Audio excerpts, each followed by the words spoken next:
Good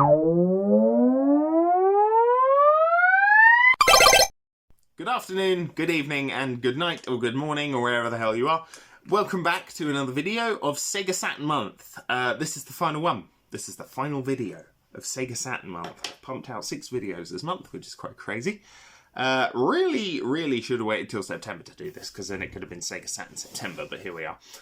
I might do some more Sega videos down the line, probably more Dreamcast. I've been playing a lot of that recently. This month's been very Sega heavy for me. Very Sega heavy. But yeah, so today we're talking about all the racing games that I've got on the Sega Saturn, because the Saturn's a weird console for me, much like the N64. It's a console I collect games for that I wouldn't normally play. So for example, all the fighting games that I did a couple weeks ago. You can tell I've been raiding the shelf back there for all these games. Yeah, the racing genre is certainly one that I'm not very attuned with, but considering the N64 has a very large number of racing games on it, same with the Saturn. I mean, I got like a fat stack here. Fat stack. Admittedly, 2 of these might not count, but they do, so suck it. I guess we'll start with them, actually, and then we'll get to my final favourite 3. Try saying that 5 times fast. So, you may have remembered from my Saturn pickups video a couple of weeks ago, I picked up Winter Heat and Athlete Kings. Yeah, these are basically racing games. They've got racing games, or they've got racing aspects to them. This one's better. At least for the racing angle, because obviously it's skiing, snowboarding, what looks like toboggan, not tobogganing. That, and it's 4-player. It's one of the very few 4-player racing games I've got on the Saturn. There aren't many. But this one's very solid. Athlete Kings is fine. Yeah, I'm not going to say too much about these because I talked about them in my pickups video. They're okay. I think Winter Heat is better. That's just me. So, moving on, we have, Cyber Speedway. Cyber Speedway is just literally looking at it and having played it. It's just a Wipeout clone / a F-Zero clone. It's not really anything more than that, which is okay, which is fine. It's fine. It's painfully okay, and I think that's the biggest part of it. It is just painfully okay. Also, damn you, whoever put a sticker on here in the past, you are a jackass. But yeah, I liked Cyber Speedway, but not that much. Not as much. Okay, I'm going to count this, even though it's 1 player. 1 player. Destruction Derby. I think I had this on... I thought I had it on PS1 as well, but... yeah, Destruction Derby. 1 player. What are they thinking? 1 playing racing games. Like, I can't think of it. Like, there's one other in here, I think, that is 1 player only, which is baffling. But this, like, it's not like it's graphically intensive, judging by the back of it. I've played this a couple times. It's fine. It's again, it's one of those games that's just very painfully okay. We're kind of starting from the bottom here. Starting from the bottom, going backwards. And yeah, I think Destruction Derby just, I don't know. It's fine, painfully okay. Whether or not it works on the Polymega is something I should check. Actually, now I think about it. But yeah, that being said, Superbike Max TT or Max TT Superbike or whatever you want to call it. Yeah, I mean, I picked this up for like £2. It's cheap as nuts. Cheap as nuts when I picked this up. Arcade conversion. Again, if there's one thing that Sega has been consistently insanely good at doing, it's arcade conversions for a lot of their games. And this one in particular, part of the Sega Sports line, very similarly to this two, Sega Sports, which I'm covering up my fingers, which is helpful. Yeah. Max TT is about bike racing, if the name Max TT Superbike wasn't an indication. And it's a pretty solid arcade port. I mean, I haven't played this in the arcade. Largely because trying to find any of these old arcade machines is borderline impossible, which is nice. But I haven't played this, and it's a but it's a very solid racing game. It's one I can actually play. A lot of these arcade racing games are like overly difficult, or they're fucking annoying, or there's just parts of it that aren't particularly fun. They just kind of exist to agitate. But Manx DT is not one of those. Really reminds me of Road Rash. I have Road Rash on the 3DO, and it's pretty good. I really like Road Rash. I have debated on picking up, I think there's one on the Saturn actually, now I think about it. But yeah, I debated on picking up the rest, or just having a go around with it. Ooh, here we go. That's got a sticker on the back. Naughty, naughty. But it tells me I bought this for £4. I want to say this is Bullfrog. It is! Bullfrog's High Octane. Yeah, what's to say about this? I think they made this in 6 months, which is insane. 2-player split screen mode. Nice big old manual. I say big old manual. Thin old manual. And it's a clamshell. We like the clamshells. We like the Sega Saturn clamshells because they have the fucking discs in properly. Tracks morph in real time. 9 tracks. Single championship clone and deathmatch races. Take any route you like in the fastest time. Very solid game, actually, to be fair. I played quite a lot of this. Not the best racing game. And definitely not the best game that Bullfrog ever put out. And we miss you, Bullfrog. We miss you so much. We miss decent games from decent developers from days gone past. And Bullfrog is certainly one of them. It was nice when like old developer studios could just kind of make weird shit. Like you got them making Populous, or they were making, I think it was Theme Park. No, it wasn't Theme Park. No, it was Theme Park. Theme Park, Theme Hospital. There was Theme Aquarium that was only released in Japan. I think a port came out over here. Yeah, it did. Oh, I should do a Bullfrog video. Yeah, I'm going to do a Bullfrog video. Stick tuned for the Bullfrog video. Well, I'll talk about High Octane again for another 5 minutes. But, yeah, no, very solid racing game. Nicely 2-player. 1 to 2 player. And, well, yeah, £4. Worth it. Worth it big time. Here we go. The other one that's single player with literally no reason, considering that this also came out on PlayStation, and I'm fairly certain the PlayStation version had multiplayer. We've got Wipeout. Now, have we got Wipeout? What was it, 2097? I think that came out on Saturn, but yeah. Sony's F-Zero clone. Well, sort of Sony's. It was actually Psygnosis. Went through a period of collecting all their games as well, actually. That's probably why I've got so many. But this one's fine. It's fine. I maintain if you have a racing game where you don't have more than one, where you don't have 2 players at least, you're not doing something right. And I think Wipeout is a very good indicator of that. I think it's a game that really needed 2 players. Really, especially this version. This is not the way to play Wipeout. Controls are fine. Controls are okay. Gameplay is fine. It's fine. It's not amazing. And I think the PS1 probably would run it better. Probably does. I want to say there was some on the N64. Because if so, play them there. But moving on. Oh, here we go. This one was $11.99. And it's also 1 player with a giant Sega Ozy Soft number on the back for all the tips and tricks and blah blah blah.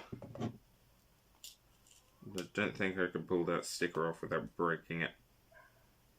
But set in the year of 2021, we've got Scorcher. Yeah, a very bad game. Okay, so a big part of racing games of this era was they couldn't render the whole track because the draw distance was just hot garbage.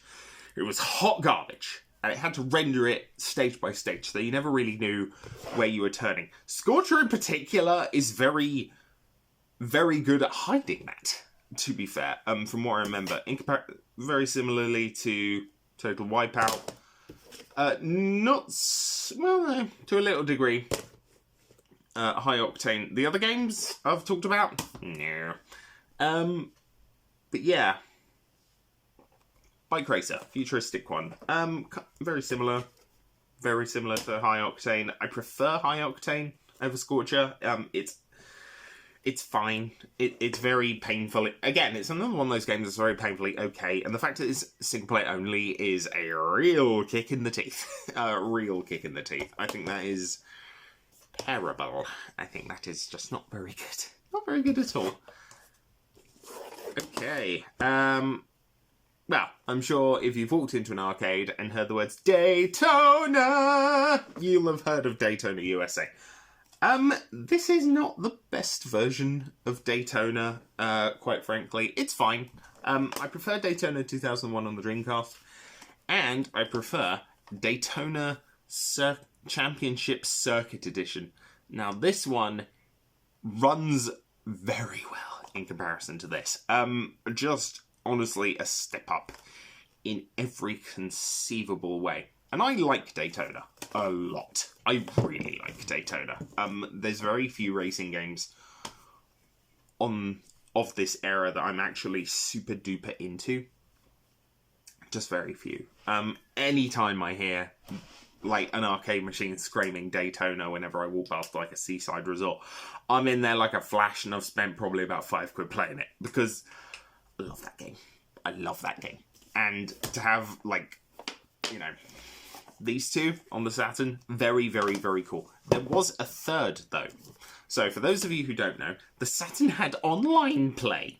You could play online with your Sega Saturn right the way back in 1997, which is absolutely nuts. It was called Netlink, and I think a few games I own had versions that came... I think it was only really about 3 or 4.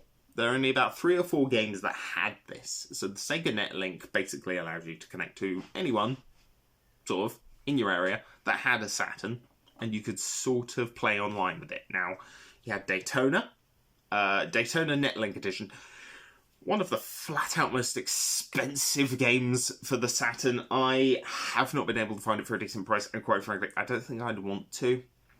The other games you had, I think, were Duke Nukem. I think Duke Nukem 3D on the Saturn did it. And I think there was Saturn Bomberman Netlink Edition. There may have been other games. There probably were, but those are the 3 I know off the top of my head. I would kill to play this online. I really, really would. I'm not a huge lover of the newer forms of playing online. I don't really play online with the Switch. I did a bit with Halo Infinite. But yeah, just you know, I'm not much for doing that. What I'd like to do, actually, down the line, my plan is to get the Dreamcast online, to get the Wii U back online, and to get the original Xbox back online, so I can start playing. I'd love to play Halo 2 online with people again. I think that would be absolutely fantastic. It'd be so good. But Daytona, that's kind of that's a very long down the way pipe dream to play Daytona online. That being said, I can fulfill that by playing 2001 on the Saturn. Not the Saturn. Shocker. On the Dreamcast. Again, I've got it in the other room, actually. I've been playing a lot more Dreamcast over the last week than I have been playing the Sega Saturn for Sega Saturn Month. Ooh, brilliant. What a great idea. But yeah. You know. Daytona, probably one of my favourite racing games Sega's ever done. Not my absolute favourite. We'll get to that. But to kind of get there, we've got one of my favourite racing games, one that does actually top Daytona, and that's Sonic R. Sonic R is terrible. Sonic R is absolute hogwash tripe, and I love it. I love it. I love it unironically. I think its music is really out of place, but it's really good. I think the fact that you can beat basically this game in an hour if you want to unlock everything. I never have. I never really bothered to try. But this is the first appearance of Tails Doll, who appeared in the comics as this kind of eldritch Cthulhu monster that tried to kill everybody. Because he just looks really weird. It's just like a doll of Tails. The twin-tailed fox, if you've seen the movie, you know what I'm talking about. It's him, but it's a doll, and it's just got like a control rod sticking out of its head, and it kind of sways side to side as it's racing along. It's really funny, but it's really good. Yeah, I'm yet to unlock Tails doll. I want to. You've got Mecha Knuckles in there as well, who's pretty cool, and you've got Metal Sonic. You also have Super Sonic, who immediately breaks the game, and anyone who plays him is a cheating asshole. However, the Sega Saturn port or version of this is not the way to play Sonic R. It just isn't. The best way to play Sonic R, as far as I'm concerned, for consoles, is the GameCube or the PS2. Because that had Sonic Gems Collection. Sonic Gems Collection had Sonic the Fighters, which, why that didn't come out for Saturn, I have no idea, or Dreamcast. That would have been awesome, but here we are. Sega doesn't do things I want them to do. It came with Sonic CD, which for a lot of the time was really kind of the only major way to play that game. And it came with Sonic R.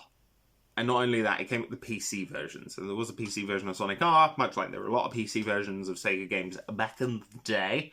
A lot of them still playable, actually, weirdly, which is nice. I need to get a retro gaming setup so I can start playing some of the mass PC games I got down there, because there are many. Including Sega ones. And I'd love to find the PC version of Sega R, because I've got the other two. I've got this, I've got Gems Collection. And you know what? Play it on Gems Collection. That is genuinely one of the first games I get out when I'm like, hey, we should play the GameCube. We should play the GameCube. Let's play Sonic R. And you know what? This game's terrible, but it's great. It's so much fun. Controls are terrible, but yeah, that's kind of part of the charm. Part of the charm is it's so bad. It's so bad, it's good. And this was the only 3D Sonic game we got on the Saturn. Isn't that mad? Like, the only other one was Sonic Jam, and that didn't have much in the way of 3D. It was just a compilation title. And we got Sonic 3D Flicky's Island, which is hot garbage. That game is hot garbage. But yeah. We come to the final racing game. And I think if you own a Saturn, you've got this. It's one of the flat out most common games out there, and quite frankly, it was my first Saturn game. So, prior to getting a Saturn for my birthday in 2012, such a long time ago, such a horribly long time ago. Prior to getting a Saturn, I bought two Saturn games. I bought Virtua Fighter 2, which turned out to come with the console, and I bought Sega Rally Championship. This game is fucking amazing. It is genuinely the best racing game on the Saturn by a good margin. The disc is pretty. The case is in ridiculously good nick, actually. And even the manual is like, you know, I start using that bloody racing wheel I've got there behind the two House of the Dead pop-ups from the re-release, or the remake they did a couple of years ago. So I can play this properly. And you know what? This is kind of the way to play the Sega Rally Championship. There was a Dreamcast port. I don't like it. I don't like it. It's not the same. It's not the same as this. And whilst it looks better, even then, it's ugly. It's an ugly port. It like the Dreamcast version. Horrible. This, though? God damn. Even all these years later, Sega Rally Championship is just flat out one of the most playable games on the Saturn. Just so fucking good. So bloody good. Bloody good game. You know? Bloody good game. Bloody good game. So, if you're going to pick up a Saturn, which I wouldn't in this day and age, considering how freaking expensive they are. A, play the bulk of it on Polymega. C, get this. If you're going to start collecting for Saturn, get Sega Rally. It's very, very, very good. Very, very, very, very good. Very good. Freaking good game. Yeah. Anyway.